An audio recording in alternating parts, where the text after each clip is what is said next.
सरळ व्याजाचे अशा टाईपचे प्रश्न आपल्याला वारंवार परीक्षेला विचारत असतात आणि ह्या प्रश्नाचं उत्तर आपण फक्त 2 सेकंदामध्ये काढू शकतो।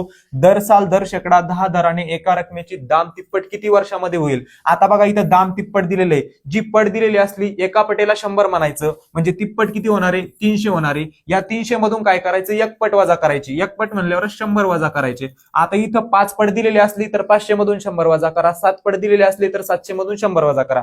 300 मधून 100 गेले, किती उरणार आहे? 200 येणार आहे। आणि ह्या 200 ला काय करायचं? जो दर इथं दिलेला आहे तो भागीला करायचा, म्हणजेच हा 0 गेला, हा 0 गेला। आपलं जे काही उत्तर येणार आहे ते किती येणार आहे? 20 वर्ष। म्हणजे दर साल दर शेकडा 10 दराने एका रकमेची दाम तिप्पट होण्यासाठी किती वर्ष लागल? तर 20 वर्ष लागणार आहे। आता अशाच प्रकारचा दुसरा एक प्रश्न तुम्हाला सोडवायचा आहे आणि त्याचं उत्तर कमेंट मध्ये सांगायचं आहे। जर तुम्हाला गणित बुद्धिमत्ताचे सर्व टॉपिकची व्यवस्थित तयारी करायची असेल आणि जास्तीत जास्त शॉर्ट ट्रिक्सनुसार अभ्यास करायचा असेल तर आपल्या चॅनलला नक्की फॉलो करा, तुमच्या मित्रांना मैत्रिणींना नक्की हा प्रश्न शेअर करा।